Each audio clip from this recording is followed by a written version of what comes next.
ತಮಿಳುನಾಡಿನ ಪ್ರಸಿದ್ಧ ಪ್ರವಾಸಿ ತಾಣ ಊಟಿಗೆ ಪ್ರವಾಸ ಮುಗಿಸಿ ಮರಳುತ್ತಿದ್ದಾಗ ಸಂಭವಿಸಿದ ಭೀಕರ ರಸ್ತೆ ಅಪಘಾತದಲ್ಲಿ 8 ಮಂದಿ ಪ್ರವಾಸಿಗರು ದುರ್ಮರಣಕ್ಕೀಡಾಗಿದ್ದಾರೆ. ನೀಲಗಿರಿ ಜಿಲ್ಲೆಯ ಕೂನೂರು ಸಮೀಪದ ಮರಪಾಲನ್ ಎಂಬಲ್ಲಿ ಈ ದುರ್ಘಟನೆ ಸಂಭವಿಸಿದೆ. ಘಟನೆಯ ಹಿನ್ನೆಲೆ ತಮಿಳುನಾಡಿನ ತೆಂಕಾಸಿ ಜಿಲ್ಲೆಯ ಮೂಲದ ಪ್ರವಾಸಿಗರು ಟೆಂಪೋ ಟ್ರಾವೆಲರ್ ವಾಹನದಲ್ಲಿ ಊಟಿಗೆ ಪ್ರವಾಸ ಹೋಗಿದ್ದರು.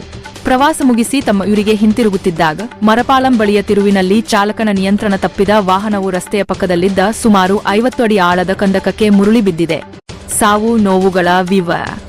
ಮೃತರು. ಅಪಘಾತದ ತೀವ್ರತೆಗೆ 8 ಮಂದಿ ಸ್ಥಳದಲ್ಲೇ ಮೃತಪಟ್ಟಿದ್ದಾರೆ. ಮೃತರಲ್ಲಿ ಮಹಿಳೆಯರು ಮತ್ತು ಮಕ್ಕಳು ಸೇರಿದ್ದಾರೆ ಎಂದು ಪ್ರಾಥಮಿಕ ವರದಿಗಳು ತಿಳಿಸಿವೆ.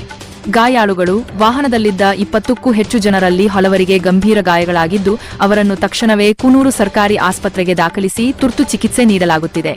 ರಕ್ಷಣಾ ಕಾರ್ಯಾಚರಣೆ. ಅಪಘಾತದ ಸುದ್ದಿ ತಿಳಿಯುತ್ತಿದ್ದಂತೆಯೇ ಸ್ಥಳೀಯ ಪೊಲೀಸರು ಹಾಗೂ ಅಗ್ನಿಶಾಮಕ ದಳದ ಸಿಬ್ಬಂದಿ ಸ್ಥಳಕ್ಕೆ ಧಾವಿಸಿ ರಕ್ಷಣಾ ಕಾರ್ಯಾಚರಣೆ ನಡೆಸಿದ್ದಾರೆ. ಸ್ಥಳೀಯರ ನೆರವಿನೊಂದಿಗೆ ಕಂದಕದಲ್ಲಿ ಸಿಲುಕಿದ್ದವರನ್ನು ಹೊರತೆಗೆಯಲಾಯಿತು. ಮುಖ್ಯಮಂತ್ರಿಗಳ ಸಂತಾಪ. ಈ ಭೀಕರ ದುರಂತಕ್ಕೆ ತಮಿಳುನಾಡು ಮುಖ್ಯಮಂತ್ರಿಗಳು ತೀವ್ರ ಸಂತಾಪ ವ್ಯಕ್ತಪಡಿಸಿದ್ದಾರೆ. ಮೃತರ ಕುಟುಂಬಗಳಿಗೆ ತಕ್ಷಣದ ಪರಿಹಾರ ಘೋಷಿಸಿದ್ದು ಗಾಯಾಳುಗಳಿಗೆ ಉತ್ತಮ ಚಿಕಿತ್ಸೆ ನೀಡುವಂತೆ ಅಧಿಕಾರಿಗಳಿಗೆ ಸೂಚಿಸಿದ್ದಾರೆ. ಪೊಲೀಸರು ಘಟನಾ ಸ್ಥಳಕ್ಕೆ ಭೇಟಿ ನೀಡಿ ಪರಿಶೀಲನೆ ನಡೆಸುತ್ತಿದ್ದು ಅಪಘಾತಕ್ಕೆ ನಿಖರ ಕಾರಣವೇನು ಎಂಬ ಬಗ್ಗೆ ತನಿಖೆ ಮುಂದುವರಿಸಿದ್ದಾರೆ.